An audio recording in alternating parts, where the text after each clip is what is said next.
Warning: it is important that prior to performing this or any other safety or service procedure on any Third Eye product, that the person performing the work has both read and firmly understands any associated documentation, including but not limited to manuals, instructions, and service bulletins. If there is anything that is unclear or that you don't understand, do not attempt to operate the vehicle or perform any of the service or maintenance tasks called out in this video. Quarantine the area, walk away from the vehicle, and contact your supervisor immediately for clarification. It is also important to ensure you are wearing the appropriate personal protective equipment, hereafter referred to as PPE, prior to beginning this or any other service or maintenance procedure.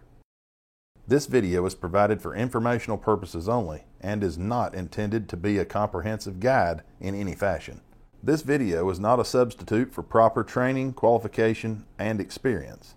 Third Eye makes no warranty, guarantee, or promise by virtue of this video or the information herein. Please see applicable Third Eye product warranty statements. Please consult your workplace safety policies and relevant operator and service manuals. This video is intended to inform experienced technician of generalized conditions that may occur on some units and to provide information that could assist in the proper servicing of a unit. It is solely up to each technician to ensure safety of the workplace and the work process. Always watch the video in its entirety before beginning any service operation. Hey, I'm Travis Wallen, the Service Guru here at Third Eye. Thanks for joining me at the Service Shack.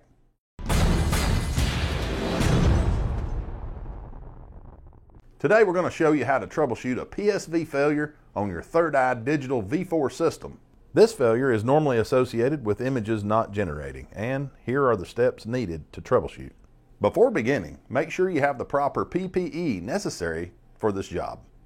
At a minimum, we suggest eye protection, gloves, and safety shoes, but always follow your company's PPE guidelines.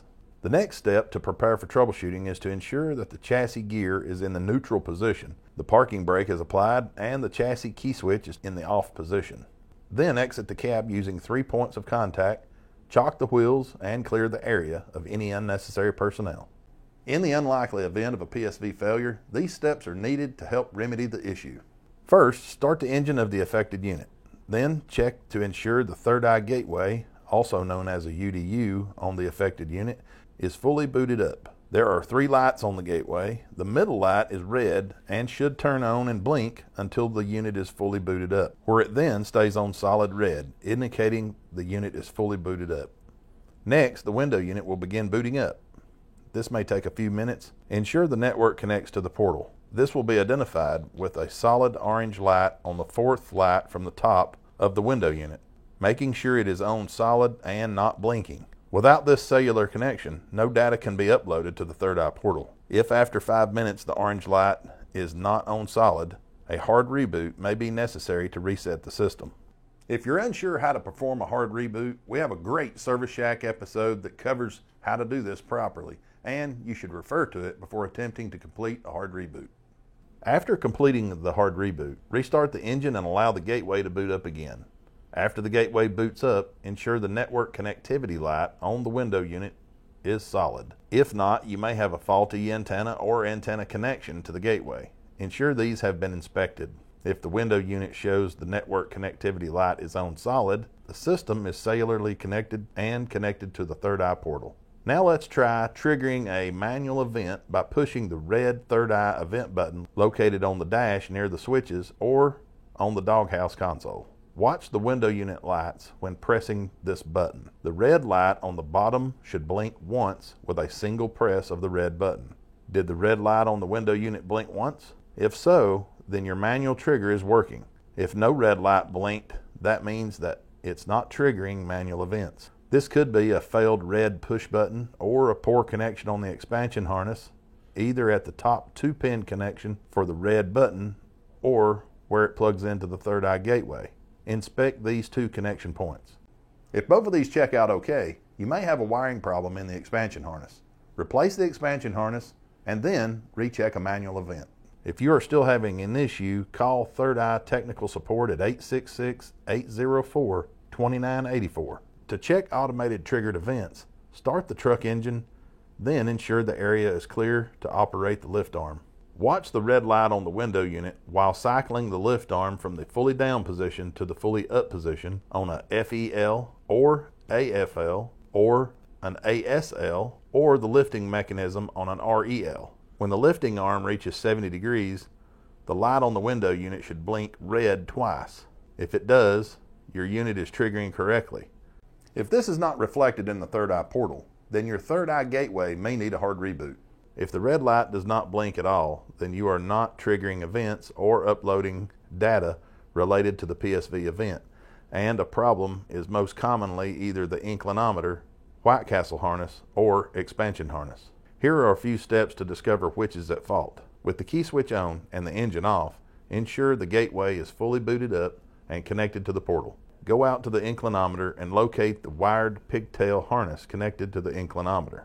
On the harness side, about 12 inches from the switch, you will find a 3-pin Deutsch connector. Disconnect the 3-pin connection and make the following checks on the harness side of the connector. With the locking clip on top, the pin identification is as follows. Top left pin is A, ground.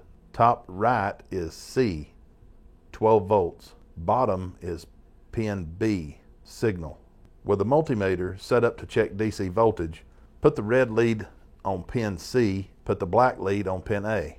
With the key switch on, you should find 12 volts DC between pin A and pin C. If 12 volts is not present, one of three things can cause this. A loss of chassis supplied 12 volts to the ignition connection where the White Castle harness is connected, meaning the chassis may have a tripped circuit breaker. Or the White Castle harness 5-amp fuse may be blown and can be found where the chassis ignition connection is made. Or a break in the White Castle harness is present.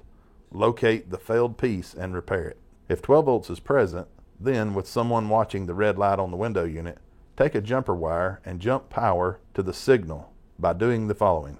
On the Deutsch connector for the inclinometer harness, take a jumper wire and put one side into the socket for pin C, 12 volt, then put the other end of the jumper wire into the socket for pin B, signal. The window unit's red light should flash twice when this is performed. If it does, then you have a failed inclinometer and it should be replaced. After replacing, reconnect the harness. Operate the lifting mechanism and notice the red light on the window unit to see if it blinks twice when the arm is cycled up from the fully lowered position to the fully raised position. If it does, you have successfully repaired the issue. If jumping out the pin C to B does not generate 2 red blinks on the window unit, then you have a broken wire or connection on the White Castle harness or expansion harness. To discover if the issue is with the White Castle harness or the expansion harness, find the expansion harness 2-pin connector labeled video button located in the cab and disconnect it. With the key switch on, take a jumper wire and jump between the 2 pins on the expansion harness side of the 2-pin connection.